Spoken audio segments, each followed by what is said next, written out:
You're watching the LakePoint Sports Show. Cory McCartney along with Symone Stanley. And Symone, the national signing period opened for baseball, and Georgia Tech is putting together one of the top classes in the nation, headlined by Riley Stanford, one of the top outfielders coming out of Buford High School in Georgia. Yes, Georgia Tech has a lot of promise coming in 2022.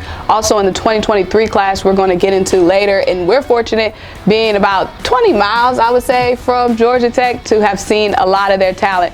One of the biggest guys that I'm looking out for in the class of 2022 is outfielder Jase Blaylock. Jase has been a stock riser just from the summer of 2021 alone.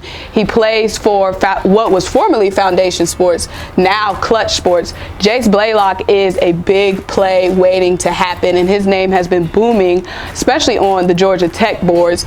Jase Blaylock is just a big play waiting to happen. Like I said, he has a very powerful bat, very, very speedy guy. So he's going to be one that's going to instantly be able to make an impact on that Georgia Tech program once he gets there. I'm looking at Niko Sinisi, and this is a guy that, again, we saw a lot of here at LakePoint Sports. Plays for the Georgia Jackets, so he's used to that yellow and blue color scheme, the same as the Georgia Tech Yellow Jackets. But coming out of East Coweta, he's a middle infielder. This guy can absolutely flat out hit, and I think that's the thing when you look at the recruiting class for Georgia Tech. They just have athletes all over the board, and I think Sinisi, just like you talked about with Blaylock, is a guy that can just bring power, he can bring speed, he brings athleticism. They're building a whole roster of those guys. Definitely. In the class of 2022, another guy that I got to know this past summer is Kenneth Schaedel. Kenneth plays for the Tidewater Phillies. He's actually a Virginia guy that's coming down to Georgia Tech. We know a lot of these guys we're talking about are Georgia boys staying at home, but Kenneth, again, he's a big play waiting to happen on the field. He is a powerful bat, and then he's also in the dugout. He's not the most loudest vocal guy, but he's definitely a leader, a guy that's going to keep the team together. That's one thing him and Jase have similarities personality-wise, and some other guys we're going to talk about on this list. They're not the most talkative guys. They let their action show for themselves on the field. So that's a similarity about their personalities. Tell me why this class could get even better. Obviously, the top player in the nation recently visited the Flats. Yes, so Tamar Johnson, #1 player in the country, undisputed, a little disputed. You know, they want to dispute it a little bit with Elijah Green.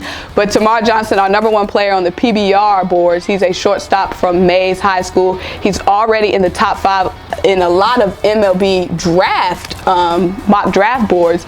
But he recently visited Georgia Tech, and I didn't know this, but his mom went to Georgia Tech, and 2 of his brothers went to Georgia Tech as well. He's a Georgia boy, like we said, Mays High School. So if he goes anywhere college-wise, I wouldn't be surprised if he goes to Georgia Tech. Well, they got pictures of him on social media in the uniform, so even if he doesn't, at least they can get a little bit of proof that he's put on the yellow Just and blue. having him in the uniform alone is going to raise their stock. And Symone, as good as that 2022 class that we're talking about can be, the 23 class is already looking really, really bright. Antonio Anderson, a switch-hitting shortstop from here in Georgia, is already on the list. Tai Peete from Trinity Christian, Little League World Series hero from years past. When we talk about Anderson, I mean, this is a guy who is, I mentioned, a switch hitter, but he hits for absolute power from both sides.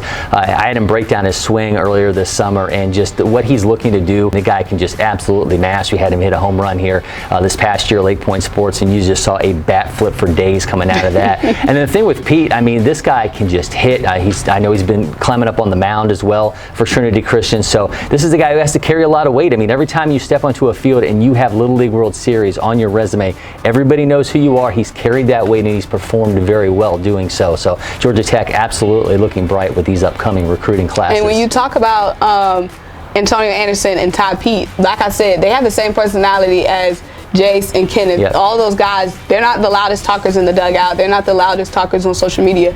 They let all of their talking come out on the field with their performance. So they all have that same killer instinct. So that's one interesting thing when we think about this upcoming Georgia Tech class, the mindset and mentality that those guys have is just compete and win. Well, Georgia Tech doing is talking through recruiting all this high-level talent. Certainly they are poised to make some noise going forward in the ACC. She's Symone Stanley. I'm Cory McCartney. Appreciate you guys watching, and we'll see you next time.